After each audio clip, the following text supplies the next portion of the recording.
Exactement, ce qui est important. Together, vivre, c'est important.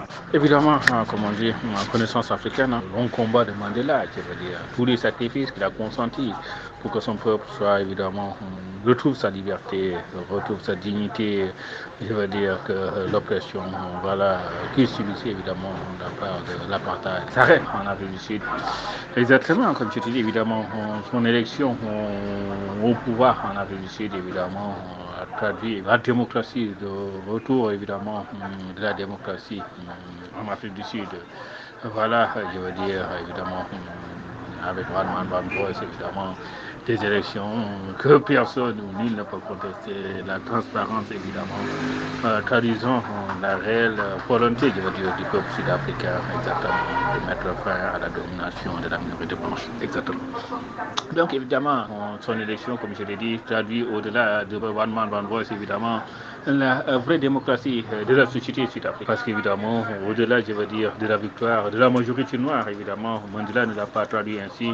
Pour lui, évidemment, voilà, c'est la victoire de tous les Sud-Africains face à l'oppression, voilà, qui subissait. Et donc, voilà, le comité, d'autorisation qu'il a instauré dans ce cadre, évidemment, pour que les Sud-Africains, quelle qu'en soit leur race et leur religion, se sont tous Sud-Africains et qui devraient pouvoir un avenir meilleur. Voilà, évidemment, c'est ce qu'il a instauré.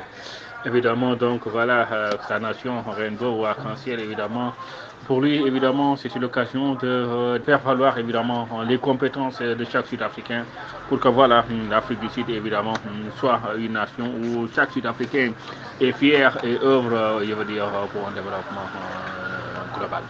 Et donc, voilà, dans cette dynamique, Mbeki aussi a accédé au pouvoir après un an de Mandela. Je l'ai dit, évidemment, Mandela, évidemment, durant son mandat, il exerçait le pouvoir, mais lui, évidemment, il laissait son équipe travailler, parce qu'évidemment, comme je t'ai dit, voilà, c'est vrai, c'est lui le président, mais je veux dire, c'était pas un président comme on le connaît dans les autres pays, où le président est au four et au moulin, comme on dit exactement. Voilà, partout, c'est la main du président qu'on voit. Lui, il laissait son équipe piloter, travailler. Et donc, voilà, Mbeki, évidemment, comme je t'ai dit, son équipe, évidemment. Et lui, évidemment, je t'ai parlé de son parcours, évidemment, de son élection. C'est la Renaissance africaine, évidemment, qu'il a instaurée ou qu'il a lancée en disant le 21e siècle, c'est l'art africain. Voilà, il disait déjà les objectifs de l'Afrique du Sud en ce 21e siècle, d'une part.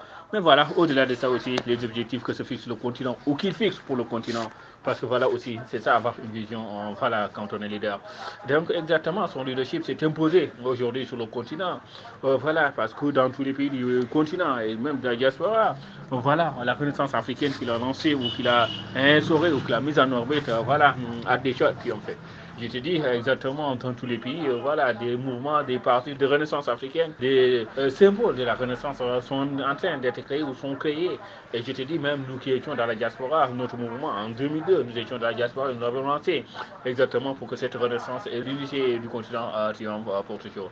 Évidemment, c'est cette vision que nous avons, que nous avons eue, ou que nous a soufflé depuis voilà, je veux dire, c'est cette vision, cet engagement, voilà, que nous avons décidé évidemment de faire triompher pour que vraiment l'Afrique en ce 21e siècle soit vraiment une Afrique évidemment qui fait la fierté, je veux dire, de ces jeunes qui représentent plus de 76% du continent et que voilà, qui se retrouvent sans emploi exactement dans des pays où on nous dit la colonisation a tout balayé en matière de richesse et que voilà, ils se retrouvent dans le désarroi exactement, dans l'obligation d'aller ailleurs chercher des lendemains meilleurs, tout ce qu'on voit avec l'immigration clandestine, les morts qu'on voit dans le désert du Sahara, les morts qu'on voit dans la Méditerranée, dans l'Atlantique.